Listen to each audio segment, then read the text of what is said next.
Colombia has never been a peaceful country. Ever since July 20 of 1810, the day our country was given its independence, we have been a conflicted nation. At the late 1880s, the Thousand-Day War unleashed and the ever-ending war between conservatives and liberals kept the country under a constant trend of instability.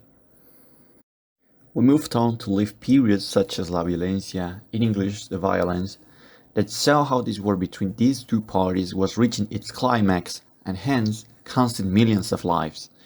The surging of new guerrillas such as FARC, ELN, and M19, and the upgrowing business of drug trafficking added up to what seemed to be an already trembling nation. Decades ahead and entering the new millennium, Álvaro Uribe Vélez was elected as the new president of Colombia in 2002. Álvaro Uribe and his intentions were clear. He wanted to fight the guerrillas and the terrorist organizations with fire and weapons. He allocated a considerable percentage of the nation's budget to arming and obtaining high-caliber weaponry and artillery.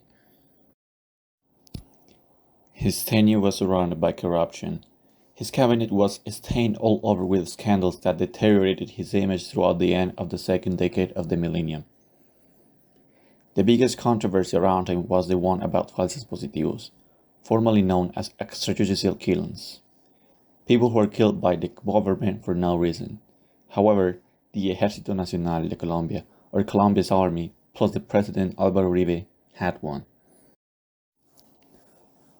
They killed a lot of innocent people and disguised them as members of the guerrilla or drug traffickers in order to increase the figures and display a positive image of what the army and the president were doing against the war versus the drugs and trafficking.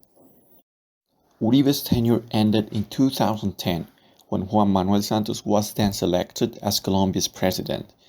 Juan Manuel followed a more dialogue-centered ideology. He sat down with the leaders of FARC and started a peace treaty in La Habana, Cuba, with the intention to end definitely the war between FARC and the nation. Backstage, Álvaro Uribe was still trying to get things done his way by creating a plebiscite with his party, Centro Democrático. This plebiscite would cancel those agreements between the government and FARC, with the plebiscite eventually winning. In the end, the agreements happened for the sake of the country, and FARC gave away their weaponry and returned to a fragmented society. Once again, Uribe tried to put his hands on the country, but he failed. He was idolized and praised by many, but his credibility was sinking.